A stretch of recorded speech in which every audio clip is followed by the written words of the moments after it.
Jadi sekarang kan kayak seumuran Pak. Baik, pada kesempatan yang berbahagia ini saya sedang membahas dan diskusi di suasana yang sedikit panasnya Pak, Kota Cimahi di Jawa Barat. Nah, jadi untuk saat ini kita ingin membahas ya Pak. Kan kemarin saya lihat di grup Aliansi Profesional Indonesia Bangkit telah polling dan mengumpulkan responder mengenai kriteria apa saja sih yang diinginkan. Ini khususnya untuk Apip dulu ya Pak. Keinginan kriteria presiden seperti apa yang diinginkan dan diharapkan oleh para anggota Aliansi Profesional Indonesia Bangkit.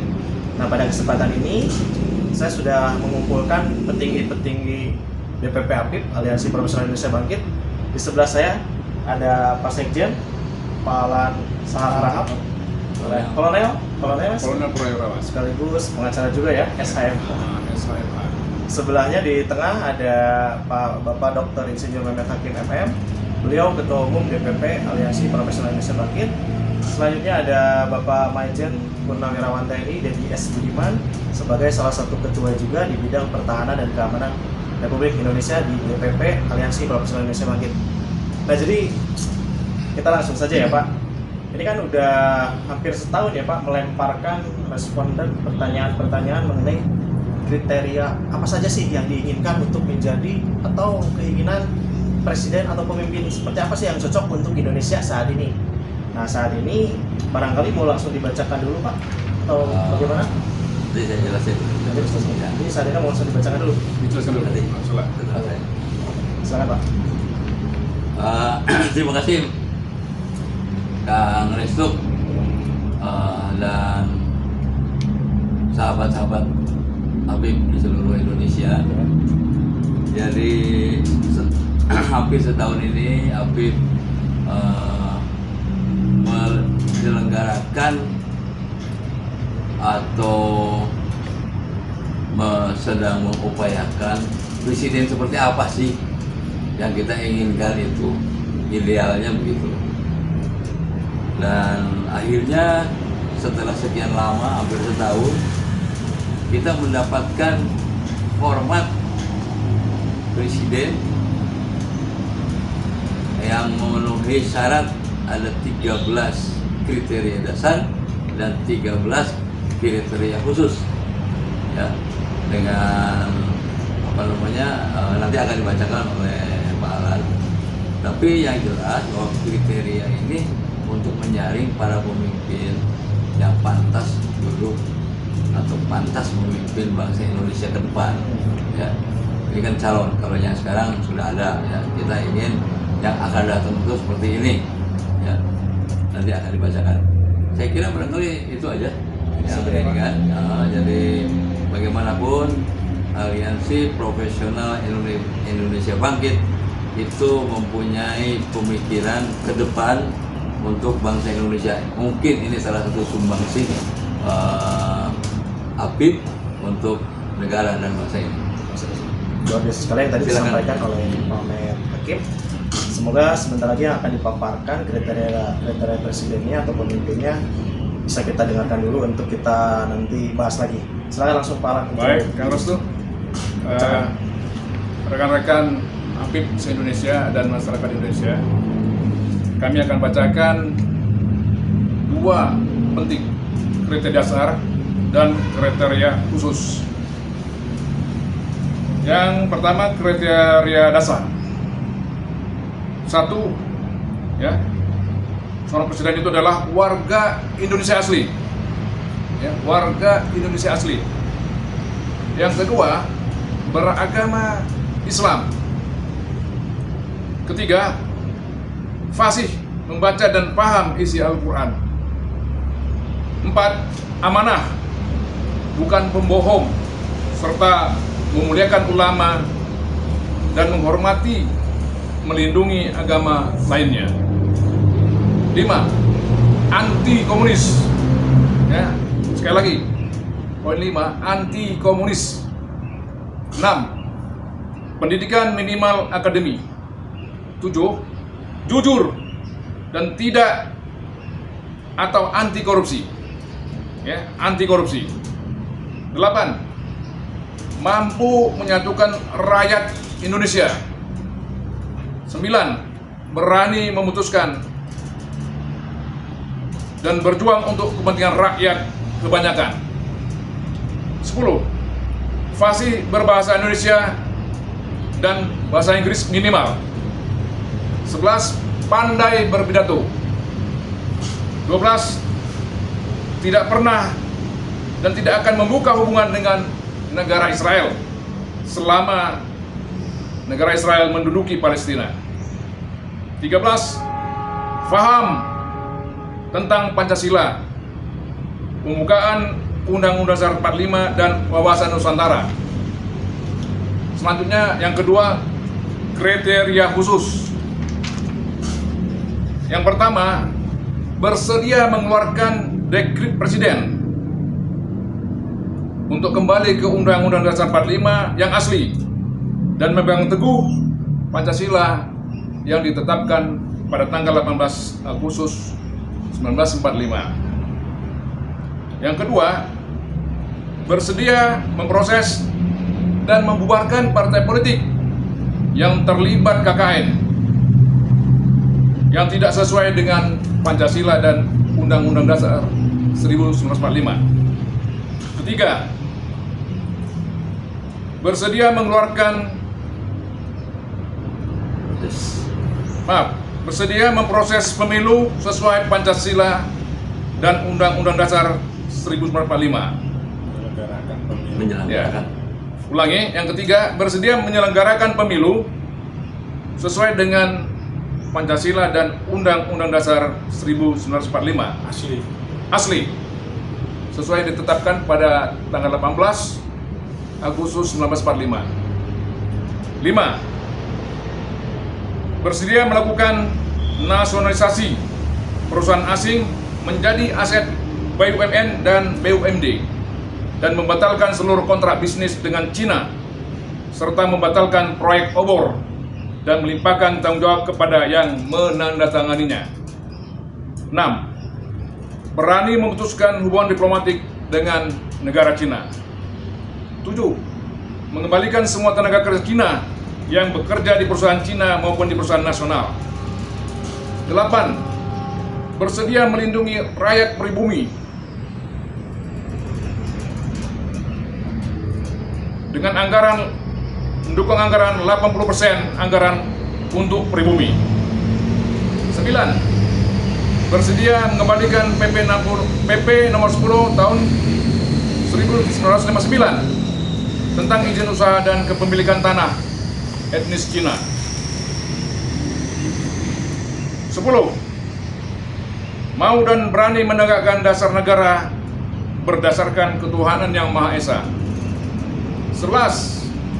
Bertekad memilih kabinet anti korupsi dan ahli di bidangnya dan setia kepada negara Kesatuan Republik Indonesia.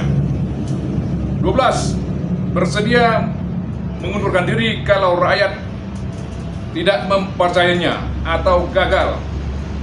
13. Berpihak pada rakyat dan setia pada negara Indonesia. Demikian kriteria dasar dan kriteria khusus yang dapat kami sampaikan. Terima kasih. Baik, terima kasih Pak Alan, pemaparannya sudah diterangkan tadi kriteria umum dan kriteria khusus. Nah, kita coba bahas dulu nih dari ini, saya coba tanya ke Pak Dedi dulu atau Pak dari kriterianya mana? Nah, ini Pak Omet, ini kan sebagai ketua APIP, ini kan disaring dari aspirasi anggota-anggota APIP. Yang ini untuk kondisi sekarang ya, apakah yakin akan ada pemimpin yang menjalankan sebuah kriteria ini? Karena kan kita lihat untuk 2000, kita tidak membicarakan tokoh ya. Ada yang sudah janji ini, tapi realita dan ketika menjabat tidak dilaksanakan, malah mengingkari janji-janji yang sudah disepakati. Nah, dengan kriteria umum dan khusus yang disiapkan oleh APIP ini, apakah ada figur yang tepat atau yang mendekati lah minimal? Silakan Pak Omet. Alhamdulillah dari kriteria tadi setelah kita sampaikan atau kita kembangkan survei Ya. di kalangan Habib dan kawan-kawan itu banyak sih yang masuk, tapi yang katakanlah yang terbaik, yang paling masuk dan paling banyak pemilihnya adalah satu orang, yaitu Gubernur Jakarta Pak Anies Baswedan. Berarti salah satu berarti satu saat ini yang terbaik. Yang terbaik itu Pak Anies Baswedan ya. Hasil polling. Yang lain juga ada yang masuk. Ada yang masuk. Tadi saya juga kemarin saya sudah baca nih hasil polling, ternyata yang muncul yang paling tinggi ini Bapak Anies Baswedan sebagai Gubernur Jakarta. Tapi ini saya pengen tanya Pak, tadi di kriteria umum atau khusus ya yang ada minimal pendidikan Ya. akademik? Kenapa harus akademik? Apakah pernah sakit hati dengan yang bukan akademik Pak? Oh, enggak, secara umum presiden itu minimal SMA. Iya. Nah, sekarang ditingkatkan jadi bachelor degree, S1 atau D4 itu sama dengan ini. Namun demikian kan kalau lihat hasil polling ini Pak Anies S3. Jadi jauh. Jadi kan minimal jelek-jeleknya itu, makanya hampir semua atau banyak yang bisa masuk ke arah itu, tapi yang terbanyak pemilihnya inilah.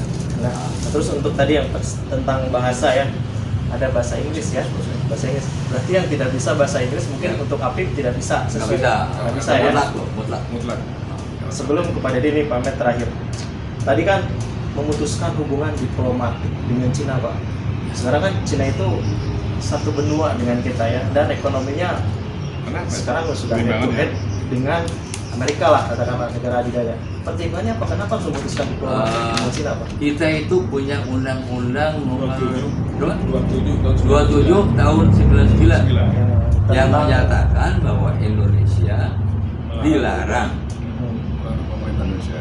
berhubungan dengan negara-negara komunis. Paham komunis. Ya, itu undang-undang yang dibuat oleh DPR juga disahkan. Jadi kalau kita berhubungan artinya melanggar. Ya, paling tidak kalau tidak berani memutuskan hubungan diplomatik, ya kita tidak berhubungan minimal gitu. Ya kalau duta besarnya ada di sini, ya barangkali boleh-boleh aja ya, karena ada hubungan dagang kan. Tapi secara politis kita tidak ingin seperti dengan Israel misalnya. Kita juga tidak ingin ada hubungan, walaupun dagang jalan terus. Ya, saya kira itu jadi dasarnya adalah Undang-Undang Nomor 37 Tahun 99, masih 27 tahun 99. Ini masih belum tua-tua banget lah. Jadi dasarnya itu. Nah, kita mengikuti apa yang telah diinginkan. Baik. Jadi di sini saya cuma tarik kesimpulan, kan di sini mencakup banyaknya itu kembali ke Undang-Undang Pembukaan 1945 yang asli ya Pak, itu kembali ke konsep yang pertama dasar itu ya. Baik, kalau gitu saya coba tanya ke Pak Dedi nih. Kebetulan kan Pak Dedi juga kabarnya sudah bertemu dengan Pak Anies Baswedan juga. Apakah sudah sepakat yang disampaikan tadi oleh Pak Ahmed Pak, atau ada analisa atau pandangan lain Pak? Ya, sebelum ke sana, saya akan cerita sebelumnya. Ya. Saya senang dengan rekan-rekan API yang semangat bela negaranya itu sangat tinggi. Ya. API ini kawannya TNI dan kawannya polisi. Ulama Pak. Ulama. Kenapa kawan? Karena dalam rangka menyelamatkan kedaulatan NKRI yang berdasarkan Pancasila dan Undang-Undang 45 untuk menegakkan kedaulatan. Nah, untuk menegakkan kedaulatan dan menyelamatkan NKRI yang berdasarkan Pancasila dan 45 itu perlu kekuasaan, perlu pemimpin. Kekuasaan ini salah satunya adalah harus lewat partai politik. Untuk menyelamatkan ini perlu seorang pemimpin. Seorang pemimpin.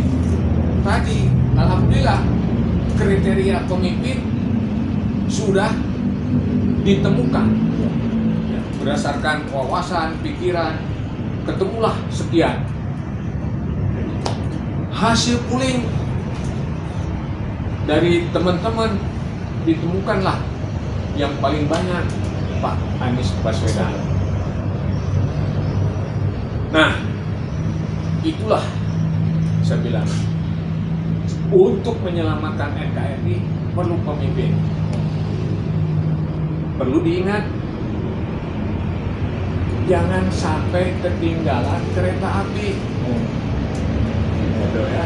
Jangan sampai ketinggalan kereta api.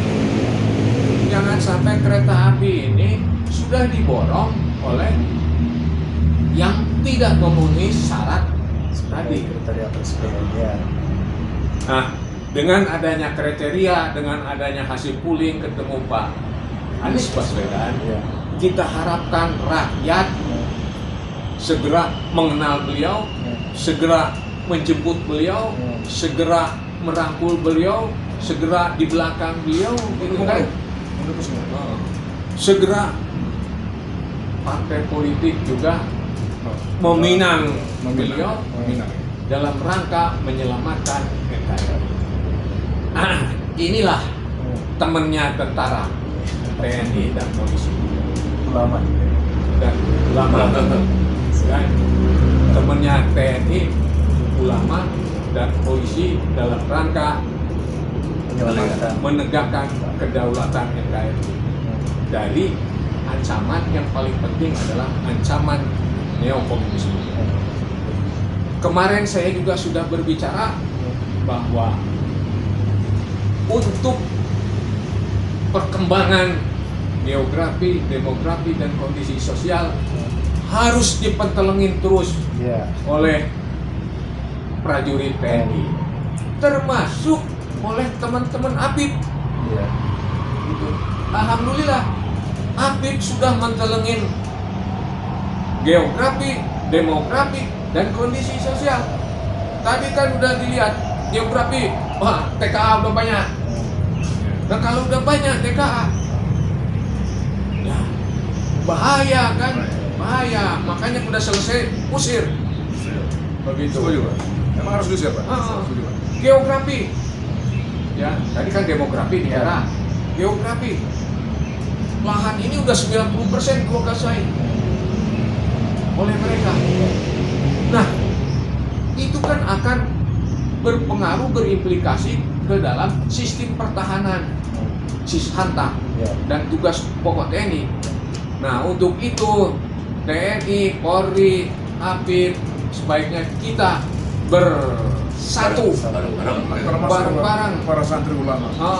ulama, santri, Oh, iya, Mas. untuk menyelamatkan NKRI. Terima kasih kawan-kawan. Jangan dulu berhenti, Pak. Oh, Saya udah. belum bertanya. Coba. Ini kan tadi kan dipaparkan nih yang mendekati Pak Anies. Nah, sekarang saya coba tanya kembali. Seberapa yakin Bapak Deddy kepada Pak Anies Baswedan dengan kriteria yang ada saat ini, Pak? Kalau 1 dari sampai nilai 10, dia angka berapa tuh, Pak? Oh, dari Naik angka kan tadi kan saya tanya. ya seberapa manusia yakin? itu tidak ada yang sempurna, ada plus minus, Iya. gitu kan. Iya. Nah, beliau ini banyak plusnya. Banyak plusnya. Berarti dari 10 ada plus jadi 11. Baik, kalau gitu terima kasih Pak Deddy. Nah, coba sekarang ke Pak Sekjen, Pak Alan. Mengenai kriteria ini, Pak, apakah sepakat dengan Pak Deddy dan Pak Mehmet mengenai yang mengerucut Pak Anies Baswedan sebagai Hasil pemimpin? Terima kasih, terima kasih, Kang. Terima kasih, Kang. Internal dan Iya. Habib. Masih kan. Jadi dari hasil survei kita kan, ya, dan kriteria yang kita buat teman-teman di APIP yang dipimpin oleh beliau Ketua Umum Bapak Dr. Mehmet, Isur Mehmet, Register Manajemen, memang ini kelihatan mengerucut ke beliau Pak Anies Baswedan. Iya. Kita lihat beliau itu amanah, ya kan, santun, ya, smart gitu ya, Iya. dan dia bisa merangkul semua ya, rakyat Indonesia. Walaupun dia turun Jakarta, tapi bisa dia bergerak ke seluruh wilayah Indonesia dan dia disenangi gitu loh, dilulukan. Saya kira kriteria dasar dan khusus ini terpenuhi oleh Pak Anies Baswedan. Jadi kita ya kalau bisa ya, Apif udah jelas nih Iya. menunjuk Pak Anies Baswedan. kalau bisa rakyat kita Indonesia ini mengarah ke sana, dukung penuh Pak Anies Baswedan. Berarti ini secara tidak langsung deklarasi atau masih Kita- tahap pembacaan kriteria nih? Oh, fokusnya jadi Tidak deklarasi, Iya. cuman ini sebagai himbauan. Oh, himbauan. Karena memenuhi syarat beliau tuh. Syarat. Amanah, jujur ya kan. Nah ini Smart. untuk saya coba ke. Terima kasih, Mas Kang. Ya, terima kasih. Ini kan untuk kereta ini kan sebetulnya pasti bakal jadi ada yang pro ada yang kontra juga. Ini untuk menyikapinya, yang kontra kan ini kayak apa tadi untuk menasionalisasikan produk apa perusahaan swasta, terus untuk mengembalikan semua tenaga kerja Cina yang bekerja di perusahaan Cina maupun di perusahaan nasional. Nah ini nanti menyikapinya bagaimana? Ini kan kita tidak tahu nih. Sekarang ada budget, tiba-tiba melihat, wah ini radikal nih, wah ini Islam sentris. Ini hak suara diatur oleh undang-undang. Saya kira nggak apa-apa. Kan ini satu bahan pemikiran. Ya. Bayangkan oleh Kang Restu, terakhir itu saya dapat kabar itu sudah 35 juta katanya orang Cina masuk Indonesia. Kebanyakan laki-laki. Terus punya kebutuhan biologis. Ya, terus kawin. Entah benar kawinnya, entah kawin-kawinan, entah kontrak, kita nggak tahu. Punya anak. Terus bagaimana nih nasib anak-anaknya? Apa dia masuk ke Cina, apa masuk ke pribumi, atau gimana? Bidang agamanya udah bisa dikatakan nggak jelas. Kemudian pendidikannya juga ini bahaya nasional, bukan main bahayanya. Jadi mau nggak mau, menurut pemikiran kita bahwa tenaga-tenaga ini suruh pulang lagi. Kalau apa namanya proyek-proyek di sini bisa diselesaikan. Mungkin 1-2 orang masih bisa tinggal di sini. Ya wajar-wajar aja ada 1-2 teknologi yang harus tetap mereka yang pegang. Tapi secara umum bisa di negara lain. Jadi ini tidak ada pikiran bagaimana supaya Indonesia ini dipenuhi Cina. Bayangkan kalau 200 juta datang ke sini. Sekarang penduduk pribumi aja paling-paling hanya 250 juta. Habis. Kita pengen yang jadi bupati, yang jadi gubernur di pribumi. Kita tidak mau jadi Singapura. Ya, itu yang perlu dicapkan. Pribumi menjadi tuan di negeri sendiri. Iya, betul. Pribumi tuan di negerinya sendiri. Dan saya lihat teman-teman purnawirawan ini sepaham dengan kita. Tapi mungkin juga ada yang tidak sepaham ya. Dia pengen lihat Indonesia nggak beres barangkali ya. Tapi itu urusan masing-masing. Dan terakhir barangkali ingin juga kita sampaikan bahwa APIP ingin menyampaikan satu penghargaan khusus untuk Anies sebagai gubernur DKI dan sebagai gubernur Indonesia. Penghargaan seperti apa, Pak? Nah penghargaannya, Mudah-mudahan beliau berkenan. ya mudah-mudahan beliau berkenan datang ke Bandung dalam nanti Kita siapkan waktunya, Pak. acara mungkin bulan Maret ini atau mungkin paling tidak awal April. Nanti yang jelas ini penghargaannya atas prestasi dia sebagai gubernur dan juga prestasi pengakuan masyarakat pada ini. Karena saya lihat segi grup-grup ya ini banyak sekali yang mendukung beliau ya. Ya mudah-mudahan ini salah satu keinginan kita, dia bisa mempersatukan kita. Tidak ada lagi cebong, tidak ada lagi kampret. Kita semua rakyat Indonesia. Ya. Saya kira itu aja barangkali. Terima kasih. Nambahin tadi Boleh, Bos. kaitannya menasionalisasi ya. Iya, Pak. Kita ini kaya raya sumber daya alam. Tuh. Ada 11 bahan strategis yang memungkinkan Indonesia ini menjadi negara adidaya. Tapi kenyataannya babak belur. Pertanyaannya kenapa? Gitu. Babak belur miskin. Kenapa? Karena begini, sumber daya alam ini dikelola secara kapitalisme dan liberalisme. Kapitalisme dan liberalisme dikelola dan sekulerisme. Hasilnya itu dibawa ke sana. dibawa ke sana. Yang ditinggal di sini sisa-sisa. Upah. Contohnya gini, listrik aja sekarang mahal, naik dulu listrik. Padahal sumber dayanya itu, bahan bakarnya untuk listrik itu apa? Emas hitam itu batu bara. Padahal itu kalau dikelola oleh kita batu bara untuk listrik murah meriah. Tapi oleh mereka dibawa ke sana, yang makmur yang di sana, yang di sini Ya, kerjanya aja gitu. kerjanya aja. Itu contoh ya, contoh. Berbeda dengan Amerika Barat. Kenapa kapitalisme mereka bisa makmur? Bukan berdasarkan mengelola sumber daya alamnya di sana, tetapi dia hasil ngeruk sumber daya di mana, dibawa ke sana, Ya. ya kan? Ya. Dibawa ke sana, jadi makmur. Kalau kita enggak, dari kita dibawain ke orang. Nah makanya kita ambil gitu di sini, kita kelola sendiri, kita kelola sendiri. Berarti yakin ya ini permasalahan ini bisa diselesaikan oleh Pak Anies. Oh iya, Ya, kita harap Itu yang Pak disebut Anies, iya. capital flight. Ya, betul. Betul, betul. Ya, Itulah kita harapkan nanti Pak Anies bisa, insya Allah jadi pemimpin Amin. di negara kita ini. Beliau bisa menangani semua ini.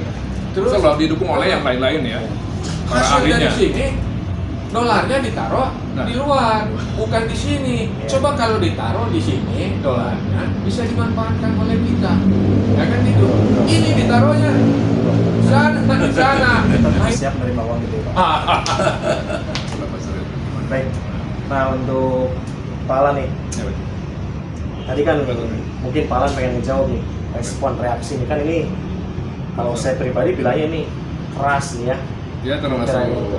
Nah nanti Pak Alan kalau menyerang Pak Alan ada yang kontra ini gimana Pak? Saya kira kita harus jawablah dengan baik ya. Karena memang ini sudah, ya kita jawab dengan baik. Memang ini udah kita pikirkan baik-baik dari setahun Pak ya. Terus tahun. Jadi teman-teman di APM itu sudah memberikan suatu masukan-masukan. Inilah poinnya, ya kan? Ya, ini harus diterima oleh masyarakat kita gitu. Ini yang terbaik. Seandainya nanti juga ada yang tidak suka, nggak apa-apa, nggak apa-apa. Silakan aja mereka suka. Kita jawab nanti kayak gitu, kan gitu kan? Oke. Baik, mungkin ada yang lagi disampaikan Pak. Ya cukup ya. Cukup. Jadi ini saya simpulnya ini pembacaan kriteria sekaligus semi deklarasi. Boleh juga. Kan? Boleh juga. Baik kalau gitu untuk petinggi-petinggi atau sesepuh-sesepuh dari Aliansi Profesional Indonesia Bangkit, terima kasih Pak Dedi, Pak Mehmet, Pak Alan. Semoga kriteria ini bisa kita sosialisasikan kemanapun juga. Ya mudah-mudahan Pak Anies juga menonton tayangan ini dan bisa didengar. Ini loh Aliansi Profesional Indonesia Bangkit. Saya bilang sudah membantu Bapak untuk mengetahui apa nih yang keinginan beberapa rakyat Indonesia yang ada di Aliansi Profesional Indonesia Bangkit. Itu saja yang mungkin bisa kita sampaikan. Sekali lagi tetap berjuang untuk bapak-bapak sekalian, Pak Dedi di pertahanan, Pak Mehmet di pertanian, Pak Alan sekarang juga di lawyernya juga Pak, di bagian hukumnya tetap berjuang untuk rakyat. Semoga kita bisa ketemu lagi dan tetap semangat jaga kondisi. Assalamualaikum warahmatullahi wabarakatuh. Waalaikumsalam. Wabarakatuh.